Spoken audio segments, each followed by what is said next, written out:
super excited that Mr. Hedberg and Mr. McNally have given me the opportunity to come up and be your next head coach. Really excited with all the community and the facilities and everything here. I'd love to be able to share with you guys a little bit about my philosophy and about me as a volleyball coach. Coach, what do you like to emphasize in your teams? Either side, defense, offense? I love to build my team around defense, to be honest. Every team that I've had the pleasure of coaching has been in the top 1 or 2, whether in the state at the high school levels or at the college levels, in our conferences in defense and digs per sets.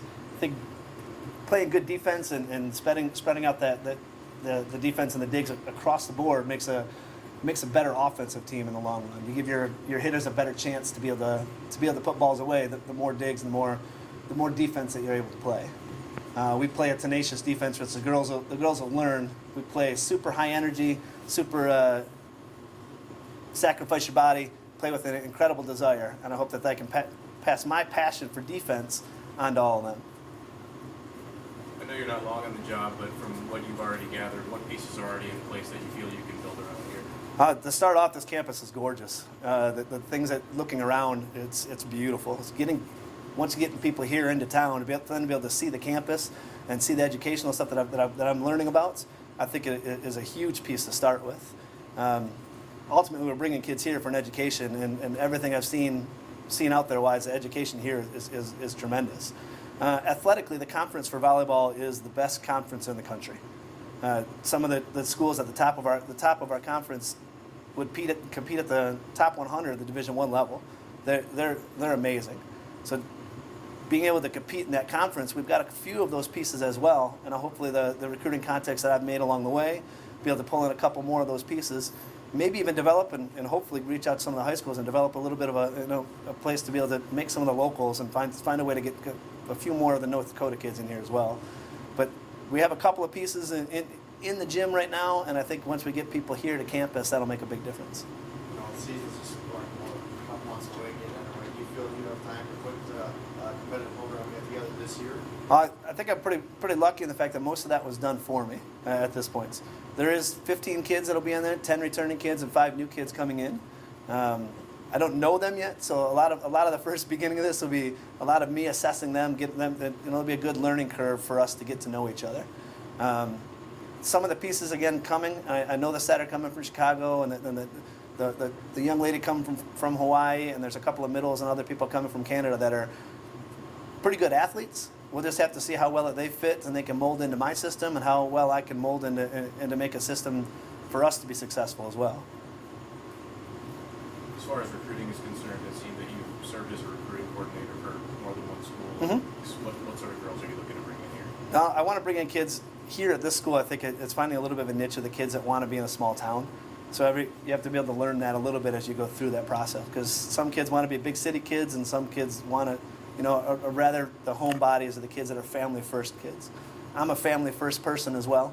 I know that my family, from the ones in Florida and the ones from Michigan, will make a trip here just because we're a pretty tight-knit group of people. So they'll make a group out here. I want to find kids that buy into that family first philosophy. And as you get to know the kids through that recruiting process, that makes a big difference.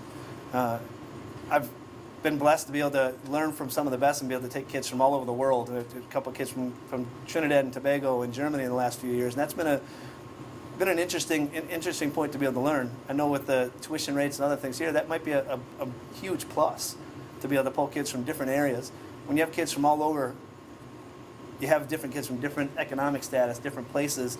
It makes your team kind of have a different respect for each other and different ways of looking at each other, and it makes us function as a unit better, because we learn a lot about different areas of the world, different areas of the country, and other places. I would love to see more, to be honest with you. I think it makes a big difference for fan base and for other people, whether we can't get out to meet those people in the community, but finding 1 or 2 people in the community that can help us to connect to that community makes a big difference as well. I want to find some of those kids that are those Division I kids that maybe either were not identified early, maybe a kid that slipped through the cracks a little bit, or maybe even a kid that's the right athlete that isn't quite as polished, that we can develop into being that right person as well. Coach, how can your experience at multiple division levels help you specifically at this spot now? I think that gives you a good view, a good worldly view, if you want to put it that way. Being at 2 mid-major Division I schools, it's their volleyball isn't any different. To be honest with you, knowing the conference here and knowing the top level of the conference, and the fact that Minot was able to compete with that top level of the conference, it's the same athletes. So knowing and learning how to identify the athletes who are going to be successful at those couple of mid-major Division I's, I'm looking for the same athletes. I think that's a big draw that I'll be able to pull. Be able to, coaching at the Division II and understanding the different regulations and understanding the strengths of the Division II, I think that'll make a difference. And at the junior college, understanding the junior college way and how important those kids can be. I think that's one place that definitely gets overlooked over the years by a lot of people. But kids that need to spend that extra year to learn how to be a college student at the JUCO, if they can learn how to be able to do that for a little bit, I think taking all those experiences and putting them together is going to help me a lot in that recruiting part. Level, but also plenty of other experience at different levels working with even younger players. Mm-hmm. In what ways will that experience help you take in incoming freshmen and help mold them for the college game? I think as a teacher and as a tutor and other places, that's a lot of what I spent my time. I know what recruiting coordinator might have been my first job at the last two schools, but I spent a lot of time with our students and learning and teaching them how to learn to balance their time, to be able to learn how to be a college athletes. As a high school teacher, and I worked in a learning consultant room when I was there, of teaching some of the problem children, if you want to put it that way, or the at-risk kids, teaching them how to spend some of that time and how to keep a planner and how to keep themselves organized and realize that I've got a test in 2 weeks, I'm not going to spend 14 hours this week on it. Learning how to budget your time will make a big difference in teaching incoming freshmen how to balance their time and how to be successful college students. I'll tell you, first and foremost, I want my kids to graduate, and I want my kids to graduate with honors if possible. We'll put up there, and we have different goals that we'll sit down with the girls and explain why I want them, but I want them to graduate with the best of their abilities. We're going to play crazy hard defense and be dynamic and on the court, but I want them to take that same energy we put on the court, I want them to use that in the classroom as well. So I think the time that I spent in the high schools and the time I've spent in some of the other places will help me to be able to teach them to bridge that gap as well. What do you see as seeing a couple of years post? Do you feel this team can be very competitive and challenged for conference and championships? I think pulling the right kids in, I don't see why not.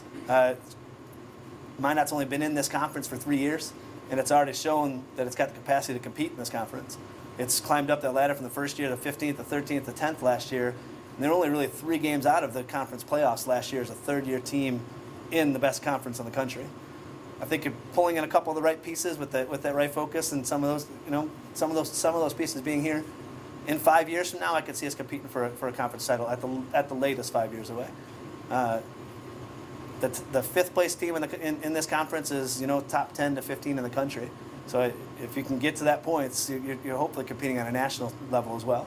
But again, with the conference here, the education, and all the little pieces of being here, this facility, and some of the other coaches on campus with the support network that it seems to have, I don't see any reason why in 5 years it shouldn't be. In your first year, what's the goal for year one? What do you hope to see from the team? It's going to be a lot of learning. They were very close in a lot of their games last year.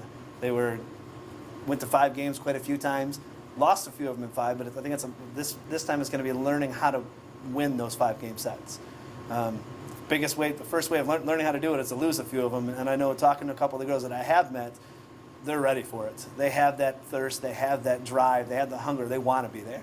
So part of that will be learning how to take a couple of shots, learning when's the right moment to take a risk, and learning how to play defense to what's going to be a little bit more successful here. I think the tools are here, the parts are here. It's just a matter of finishing those couple of pieces to pull in.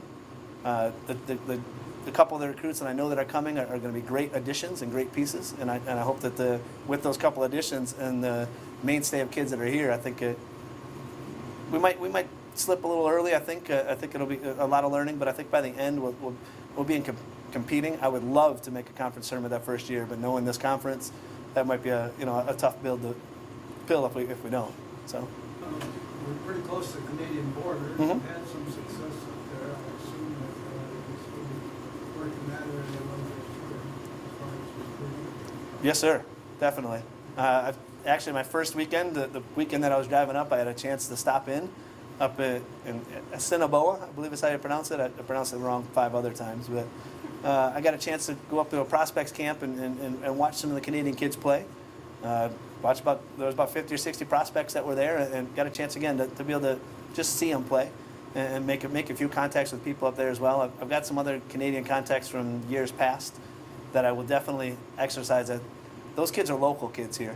Those are kids that, you know, if you're within 2 hours here, those are kids that are definitely kids that have grown up with Minot in their backyard.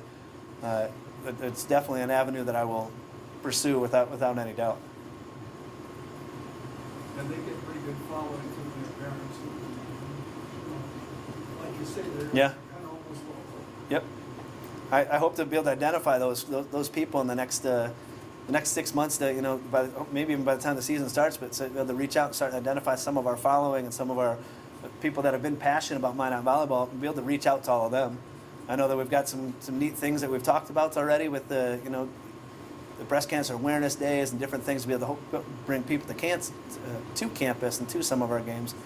So hopefully I can identify those people. That'll be probably the first priority of the summer, is trying to get out to meet some of the people and figure out who is passionate about Minots and the Minot volleyball program, to try and get them introduced and to meet all those people as well.